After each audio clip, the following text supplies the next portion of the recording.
Hello friends, welcome my YouTube channel education is a vision. आइए दोस्तों, हमारा session चल रहा था एसएससी एग्जाम्स के पेपर सेटों का। तो आज हमारी क्लास है दोस्तों, यहाँ पर साइंस क्लास। क्या दोस्तों? साइंस क्लास है एसएससी, जेई, सीजीएल, सीएचएसएल और एमटीएस के लिए, जिसकी हम दोस्तों मोस्ट एमसीक्यूज क्वेश्चंस करवा रहे हैं आपको। मोस्ट एमसीक्यूज क्वेश्चंस और पेपर सेट हमारा 2 है दोस्तों। पेपर सेट आज हमारा 2 है। मैं आपका अपना दोस्त सुरेंद्र सर, और ये हमारे कॉन्टेक्ट नंबर है किसी भी जानकारी के लिए और कोई भी क्वेरी के लिए। ठीक है दोस्तों, हमारे चैनल का नाम है एजुकेशन इज ए विजन।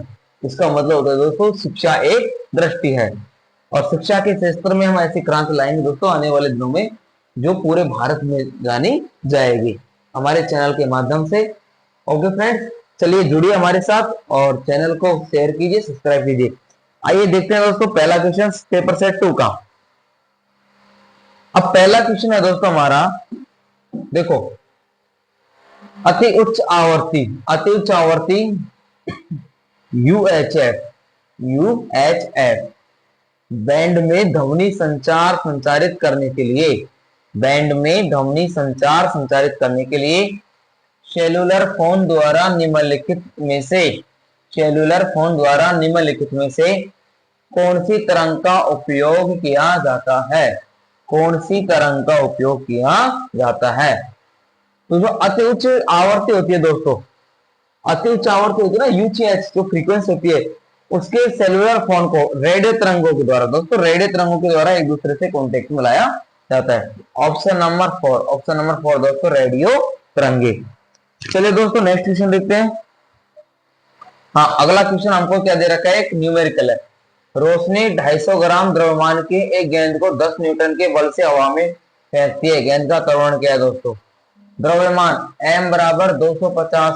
ठीक है दोस्तों, F बल F बराबर दे रखा है 10 न्यूटन। तो A आपको ज्ञात करना है दोस्तों, यहाँ पर त्वरण ज्ञात करना है। अब हमारा फॉर्मूला क्या होता है दोस्तों? हमारा फॉर्मूला क्या होता है, देखो, F बराबर ma, बल बराबर द्रव्यमान गुणा त्वरण। ठीक है दोस्तों, अब F हमको दे रखा है यहाँ पर 250 बराबर F हमको 10 न्यूटन दे रखा है दोस्तों। इसमें F हमको दे रखा है दोस्तों 10 न्यूटन। 10 न्यूटन बराबर ma 250 गुणा A हमको ज्ञात करना है दोस्तों। A हमको यहाँ पर ज्ञात करना है। ठीक है दोस्तों, अब ये देखिए, और ये भी सिर्फ दोस्तों जीएम में है, इसमें ग्राम में। अब इसको हम एक चीज कर लेते हैं, ग्राम को यहाँ पर केजी में चेंज करेंगे। तो 250 में दोस्तों हम किसका देंगे, 1000 का भाग। तो 1.25 कितना दोस्तों, 0.25 हमारा आ जाएगा, 0.25। अब 10 न्यूटन ए याद करने दोस्तों हमको यहाँ पर, तो 10 में यह आ जाएगा हमारा 0.25 आ जाएगा, 0.25 आ जाएगा दोस्तों। अब इसको हम यहाँ पर काटेंगे, 10 में दोस्तों हम 0.25 का डिवाइड दो। ठीक है, यहाँ पर डबल 0 हो गया। यहाँ पर ये देखो दोस्तों, 25 कुछ 100, एक 0 होता है, 1 0 40। कितना आ जाएगा दोस्तों? 40 मीटर पर सेकंड स्क्वायर, मीटर पर second square. Option number 4, option number दोस्तों 4, ऑप्शन नंबर 4 वहां पर राइट आंसर होगा। तो ये देखो दोस्तों, न्यूमेरिकल समझ में आया कि नहीं आया? बिल्कुल सिंपल तरीके से फॉर्मूला बेसिस न्यूमेरिकल एग्जामों में कई बार आए हैं और आने की संभावना है, और बिल्कुल लॉजिकल है दोस्तों। तो यहाँ पर गेंद का त्वरण क्या जाएगा दोस्तों? 40 मीटर पर सेकंड स्क्वायर। चलिए नेक्स्ट क्वेश्चन देखते हैं दोस्तों। देखिए, यदि पृथ्वी और सूर्य के बीच, यदि पृथ्वी, अर्थ और एक गैप है सन के बीच की दूरी अब की तुलना में 2 गुना हो जाए, अब की तुलना में, ये पहले 1 गुना थी, अब ये 2 गुना हो जाए, तो सूर्य द्वारा पृथ्वी पर लगाया गया गुरुत्वाकर्षण बल क्या होगा, तब आपको उस कंडीशन में गुरुत्वाकर्षण बल फाइंड आउट करना है। अगर ये दोस्तों इसका दोगुना होगा तो जो सूर्य इसके राउंडिंग में है तो जो गुरुत्वाकर्षण बल है ये इसके दोस्तों 4 गुना हो जाएगा। कितना हो जाएगा दोस्तों, 4 गुना हो जाएगा। तो अब जो है उसका 1/4, कितना दोस्तों, उसका 1/4 हिस्सा हो जाएगा, उसका 1/4 हिस्सा हो जाएगा दोस्तों। ठीक है, नेक्स्ट क्वेश्चन आइए और देखिए, टॉर्च लाइट को उत्तल लेंस के बाईं ओर 20 मीटर रखा जाता है। कितना दोस्तों, 20 मीटर। जो स्क्रीन पर लेंस के दाईं ओर 60 मीटर की छवि बनाता है, तो स्क्रीन की बाईं ओर छवि बनाता है 60 मीटर की, तो लेंस की फोकस दूरी कितनी होगी। तो उस कंडीशन में दोस्तों आपको लेंस की फोकस दूरी ज्ञात करनी है। अब देखिए दोस्तों, एक और टॉर्च लाइट है उत्तल लेंस, ये हमारा कोई उत्तल लेंस है दोस्तों, और ये कोई हमारा टॉर्च लाइट है दोस्तों। ठीक है, बाईं और 20 मीटर रखा जाता है, 20 मीटर रखा जाता है, तो दाईं ओर 60 मीटर की, इधर दोस्तों 60 मीटर की छवि बनेगी। तो लेंस की फोकस दूरी आपको ज्ञात करनी है। अब देखिए दोस्तों, हमने पढ़ा था लेंस का समीकरण, लेंस का समीकरण पढ़ा था दोस्तों हमने। थोड़ा हिंदी कमजोर है ना, उसका ध्यान मत देते। लेंस का समीकरण पढ़ा था हमने दोस्तों, 1/f बराबर 1/v माइनस 1/u, ये हमने इसका फॉर्मूला पढ़ रहे हैं दोस्तों, पढ़ चुके हैं इसका फॉर्मूला। आगे देखते हैं दोस्तों, v तो क्या हो गया हमारा, v बराबर लेंस की छवि, v बराबर हो गया दोस्तों लेंस की छवि और प्रकाश से केंद्र की दूरी, और प्रकाशिक केंद्र की दूरी। ठीक है दोस्तों, ये हो गया u। u क्या है दोस्तों हमारा, लेंस के वस्तु और प्रकाशिक केंद्र की दूरी, लेंस के वस्तु और प्रकाशिक केंद्र की दूरी, किसकी हो जाएगी दोस्तों, प्रकाशिक केंद्र की दूरी।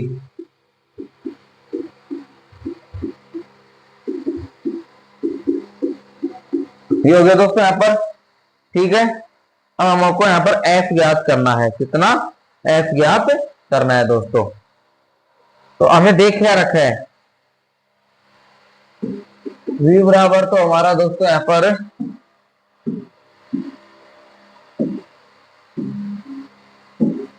v बराबर हमको दे रखा है 60 मीटर। ठीक है दोस्तों, u बराबर दे रखा है दोस्तों माइनस का 20 मीटर, और f ज्ञात करना है दोस्तों, f ज्ञात करना है। तो यहाँ पर गाउसी लेंस सूत्र से, इससे दोस्तों गाउसी लेंस सूत्र, गाउसी लेंस सूत्र है दोस्तों 1/f बराबर 1/v माइनस 1/u। ठीक है, ये देखो दोस्तों 1/f हमको ज्ञात करना है, 1/60 माइनस 1/20, कितना हो जाएगा दोस्तों, 1/60 प्लस 1/20। ठीक है दोस्तों, अब इसका जो एलसीएम है वो कितना है दोस्तों, वो कितना आएगा, ये देखो दोस्तों,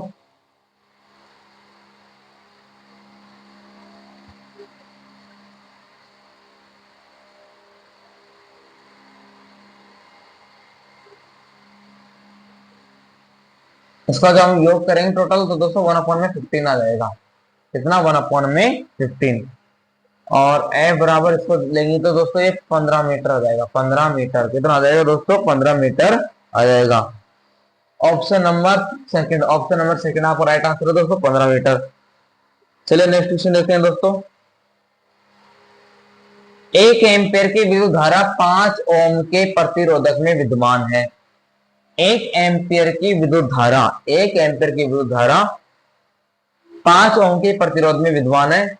1 मिनट में प्रतिरोधक से प्रवाहित होने वाले आवेश की मात्रा कितनी होगी, उसमें आवेश की मात्रा कितनी होगी। ये देखिए दोस्तों, यहाँ पर अब जो धारा है वो धारा है दोस्तों 1 एम्पियर। ठीक है, समय टी, तो जो समय टी है हमारा 1 मिनट, 1 मिनट में होते हैं दोस्तों 60 सेकंड होते हैं, 60 सेकंड हो गया। और जो आवेश है, आवेश है दोस्तों हमारा यहाँ पर Q है, आवेश क्या है हमारा Q, तो Q बराबर होता है दोस्तों I गुणा टी, I गुणा टी होता है। ठीक है दोस्तों, अब टी है, I तो हमारा दोस्तों कितना 1 एम्पियर, टी कितना है दोस्तों 60, तो Q बराबर कितना होता है 60 coulomb, 60 coulomb. Option number second, option number second हमारा राइट आंसर हो जाएगा। चलिए दोस्तों नेक्स्ट क्वेश्चन देखते हैं। एक व्यक्ति का वजन जमीन पर 60 किलोग्राम होता है। जब उसका वजन एक समान त्वरण के साथ लंबवत ऊपर की ओर बढ़ने वाले लिफ्ट में मापा जाता है तो व्यक्ति का वजन क्या होगा। तब उस कंडीशन में व्यक्ति का वजन क्या होगा, बताइए दोस्तों।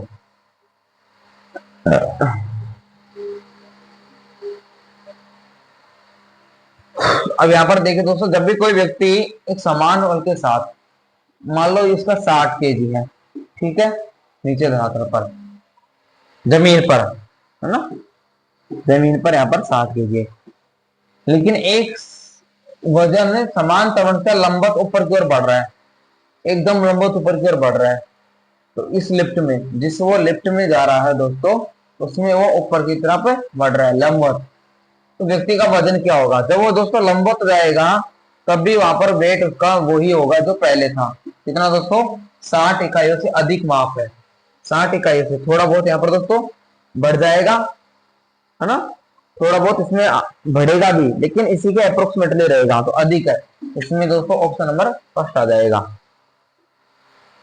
फिर देखिए दोस्तों नेक्स्ट क्वेश्चन।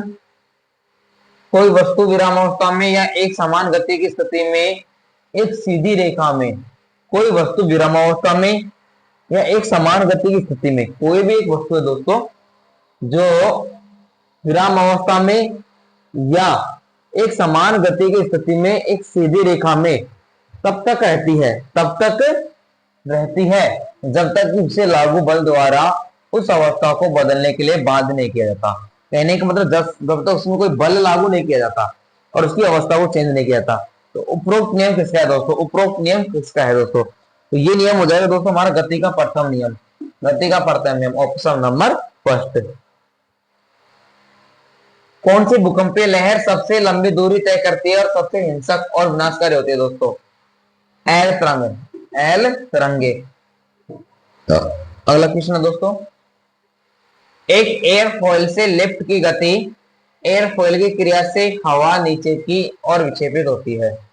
कोई एक एयरफॉइल है दोस्तों, उससे लिफ्ट की गति है, उस एयरफॉइल की क्रिया से हवा नीचे की ओर विक्षेपित होती है और प्रतिक्रिया में विंग को ऊपर की ओर धकेला जाता है, और उस प्रतिक्रिया में जो विंग है उसको ऊपर की ओर धकेला जाता है। इस उदाहरण में भौतिकी का कौन सा सिद्धांत काम करता है, क्रिया प्रतिक्रिया दोस्तों, न्यूटन का तीसरा नियम, न्यूटन का तीसरा नियम।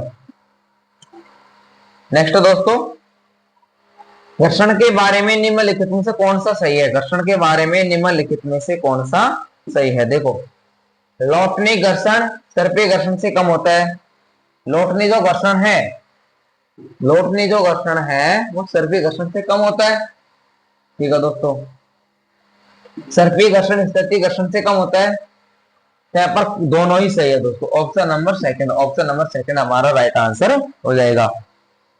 नेक्स्ट क्वेश्चन देखिए दोस्तों,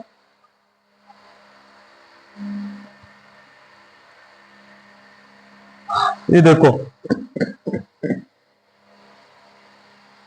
यदि किसी चालक के किसी भी अनुप्रस्थ काट में शुद्ध आवेश Q और T समय में बहता है तो धारा क्या है, I बराबर क्या है दोस्तों, देखो Q बराबर तो हमारा I गुणा T, आई बराबर क्या हो जाएगा दोस्तों, Q अपॉन में T। ऑप्शन नंबर 3 बिल्कुल राइट आंसर है दोस्तों।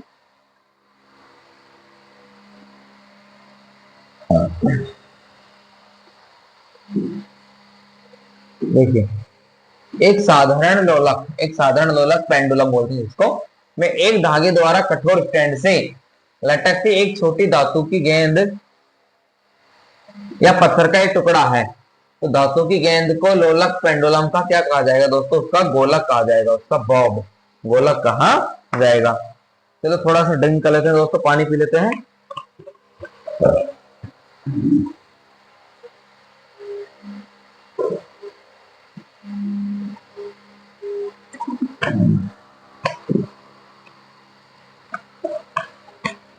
चलिए दोस्तों नेक्स्ट क्वेश्चन की ओर बढ़ते हैं हम आगे। देखिए दोस्तों सेशन बहुत ही बेहतरीन चल रहा है, और जो भी कोई दिक्कत हो कमेंट कीजिए वीडियो पर, और अच्छा लगे तो अपने दोस्तों में शेयर कीजिए, और चैनल को दोस्तों सब्सक्राइब भी कीजिए। आपके लिए पूरी मेहनत की जा रही है। रात के 11 बज रहे हैं दोस्तों, रात के 11 बज रहे हैं, 12-12 1-1 बजे तक वीडियो बढ़ाई जाती है दोस्तों, ताकि हम जागे और आपको न जागना पड़े, उस हिसाब से हम काम कर रहे हैं। यदि आपका नौकरी लग जाता है तो प्रयास हम भी कर रहे हैं, हम भी जॉब का तैयारी कर रहे हैं दोस्तों, एसएससी का कर रहे हैं, रेलवे का कर रहे हैं, बैंक का कर रहे हैं, जो वैकेंसी है उसके अनुसार करते हैं। और हम भी उसी चीज को देख रहे हैं दोस्तों, हम भी साथ में पढ़ भी रहे हैं और आपको पढ़ा भी रहे हैं। जो हमने तैयारी किया उसका एक्सपीरियंस लिया, और उस एक्सपीरियंस को आपको बांट रहे हैं दोस्तों। चीजों को हम आपको आसान करके दे रहे हैं। जो हमने कठिन चीजों को पढ़ा उनको सेल्फ स्टडी किया, नोट्स बनाए और उन नोट्सों को क्वेश्चनों में चेंज किया। और फाउंडेशन बैच भी चला रखा है दोस्तों, उसमें जल्दी वीडियो डालेंगे। अभी हमने इसलिए डाला कि जो अगले महीने हैं उनमें एसएससी और रेलवे के एग्जाम आने वाले हैं, तो ज्यादातर जो लोग हैं वो फाउंडेशन बैच ना ढूंढ करके बजाय उसकी बजाय क्या ढूंढते हैं दोस्तों, मोस्ट एमसीक्यू ढूंढते हैं। तो वो मोस्ट एमसीक्यू सीरीज हमें आपके पास लाए हैं पेपर सेट की। तो एक दिन हम रेलवे का चला रहे हैं दोस्तों, एक दिन हम एसएससी का चला रहे हैं। हाँ फाउंडेशन बैच चल रहा है दोस्तों, इंग्लिश क्लास चल रही है फाउंडेशन, इसमें स्पेशल इंग्लिश क्लास चल रही है दोस्तों फाउंडेशन बैच के अंदर। अन्यथा हम इंग्लिश एसएससी की चला रहे हैं, वो हम इसमें चला रहे हैं पेपर सेट में। एसएससी का सर देखो सर, जीके है, करंट अफेयर है, इंग्लिश है, साइंस है, मैथ है, रीजनिंग है, ये चला रहे हैं। और जो रेलवे का सेशन है, रेलवे में दोस्तों साइंस है, मैथ है, रीजनिंग है, जीके है, और उसके अलावा जो उसको ट्रेड का सब्जेक्ट है सीबीडी 2 का दोस्तों, चाहे एनटीपीसी हो, चाहे एएलपी हो, चाहे टेक्नीशियन हो, चाहे जेई हो, उसका जो ट्रेड का सब्जेक्ट होता है दोस्तों इलेक्ट्रिकल। मैं इलेक्ट्रिकल इंजीनियर से हूं, तो इलेक्ट्रिकल इंजीनियरिंग पढ़ाता हूं दोस्तों, मेरा बैकग्राउंड इलेक्ट्रिकल इंजीनियरिंग से है, तो मैं इलेक्ट्रिकल इंजीनियरिंग सब्जेक्ट उसमें ट्रेड के रूप में पढ़ाता हूँ। वो भी सेशन चल रहे हैं दोस्तों। तो आज हमारा सेशन चल रहा है वो साइंस का, एसएससी के लिए चल रहा है दोस्तों।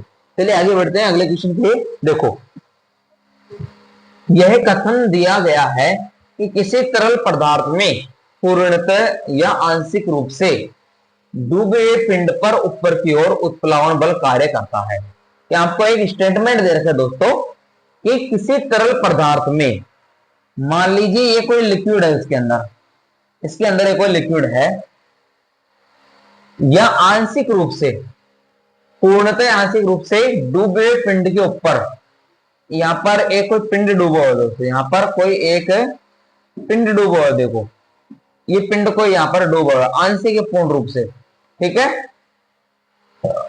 और ऊपर की ओर एक उत्प्लावन बल लगता है, जब इसको हम दोस्तों ऊपर और खींचेंगे तो इसमें एक उत्प्लावन बल कार्य करता है, जो पिंड द्वारा विस्थापित उस द्रव के भार के बराबर होता है। अब ये जो द्रव है इसको जितना खींचेंगे इसके, तो ये जो लिक्विड है इसके भार के बराबर यहाँ पर होगा। तो दोस्तों इसका वेट और इसका वेट जब ऊपर खींचेंगे तो दोनों क्या होंगे, इक्वल होंगे, बराबर होंगे। यह किससे संबंधित है, यह किससे संबंधित है दोस्तों, आर्किमिडीज। आर्किमिडीज का नाम सुना था क्या, उत्प्लावन का बल, आर्किमिडीज का सिद्धांत। किसका दोस्तों, आर्किमिडीज का सिद्धांत। चलिए नेक्स्ट क्वेश्चन देखते हैं दोस्तों। त्वरण के एसआई मात्रक में सेकंड की घातांक क्या है। त्वरण के एसआई मात्रक में सेकंड की घातांक क्या होती है दोस्तों। देखिए ए बराबर एम ए बराबर एफ कोण में एम, ठीक है दोस्तों, ये तो हमारा त्वरण होता है ना। अब इसकी जो मात्रक लेते हैं दोस्तों, यहाँ पर हम अपॉन में मीटर स्क्वायर में लेते हैं दोस्तों। किसमें लेते हैं? मीटर स्क्वायर में। तो यहाँ ऊपर लाएंगे दोस्तों, ये तो हो जाएगा n-2 में। ठीक है दोस्तों, माइनस का 2, ऑप्शन नंबर फर्स्ट। चलिए देखो नेक्स्ट क्वेश्चन है।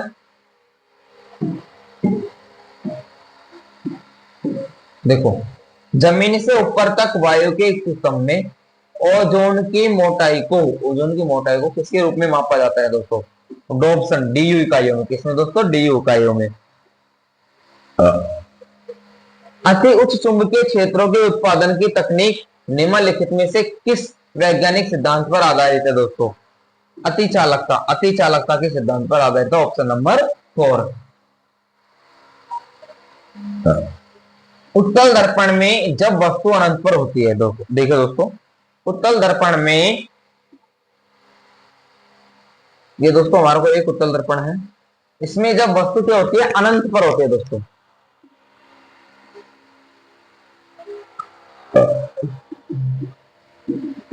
इसमें कोई भी वस्तु है वे बिल्कुल यहां पर अनंत में दोस्तों, इसमें अनंत में है। तो निम्नलिखित में से कौन सा सही है? देखिए दोस्तों, प्रतिबिंब की प्रकृति आभासी और सीधी होगी, एकदम सीधी है और आभासी है। प्रतिबिंब का आकार बिंदु आकार का होगा, बिल्कुल बिंदु आकार का होगा दोस्तों। देखो, तो एक और दो दोनों स्टेटमेंट यहाँ पर राइट है, ऑप्शन नंबर सेकंड। नेक्स्ट है दोस्तों, एक विद्युत उपकरण है जो प्रत्यावर्ती धारा को दिष्ट धारा में परिवर्तित करता है। जो प्रत्यावर्ती धारा को दिष्ट धारा में परिवर्तित करता है, जो केवल एक दिशा में प्रवाहित होता है, वो होता है दोस्तों दिष्टकारी। कौन सा? दिष्टकारी, ऑप्शन नंबर सेकंड। नेक्स्ट है दोस्तों, निम्नलिखित में से कौन सा मौसम संबंधी उपकरण है जिसमें एक फनल के आकार का संग्राहक लगा होता है, जो एक निश्चित समय में प्रति इकाई क्षेत्र में वर्षों को मापने के लिए उपयोग की जाने वाली मापन वाले ट्यूब से जुड़ा होता है? तो होता है दोस्तों standard rain gauge, option number 3। Next question है दोस्तों, किस प्रकार के विकिरण विद्युत चुंबकीय वर्णक्रम के एक भाग को लगभग 30 गीगाहर्ट्ज से 3 किलोहर्ट्ज या समकक्ष तरंग दैर्घ्य लगभग 1 मिलीमीटर से 100 किलोमीटर तक की आवृत्तियों के साथ निर्दिष्ट करती है? रेडियो तरंगे। कौन सी दोस्तों? रेडियो तरंगे, ऑप्शन नंबर 3। नेक्स्ट है दोस्तों,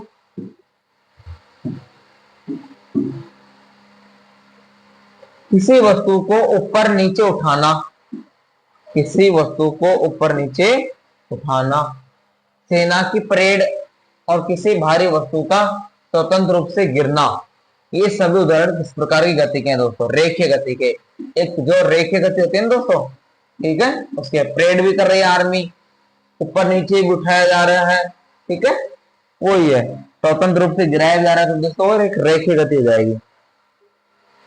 आगे देखो, किसी वस्तु का त्वरण कहा जाता है जब कोई वस्तु एक सीधी रेखा में चलती है और उसका वेग समान समय अंतराल में समान मात्रा में बढ़ता है, वो एक समान होता है दोस्तों, एक समान कहा जाता है। नेक्स्ट क्वेश्चन है दोस्तों, देखो, निम्नलिखित में से किस नियम की व्याख्या इस प्रकार की जा सकती है कि कोई वस्तु स्थिर अवस्था में रहती है या एक सीधी रेखा में एक समान गति की अवस्था में रहती है जब तक कि वह उस पर लगाए गए बल द्वारा उस अवस्था को बदलने के लिए बाध्य न किया जाए। उसको बाध्य न किया जाए दोस्तों, गति का प्रथम नियम, ऑप्शन नंबर सेकंड। एलईडी का पूर्ण रूप क्या है दोस्तों? LED, light emitting diode. तो लाइट एमिटिंग डायोड, प्रश्न को तो पढ़ लो तो भाई। जो आज उपलब्ध सभी विभिन्न प्रकार के सेमीकंडक्टर डायोड में सबसे व्यापक रूप से उपयोग किया जाता है और आमतौर पर टीवी और रंगीन डिस्प्ले में उपयोग किया जाता है। अरे सर ये डिस्प्ले जो है ये बोर्ड भी एक एलईडी है, ये बोर्ड भी दोस्तों ये क्या है, एलईडी है।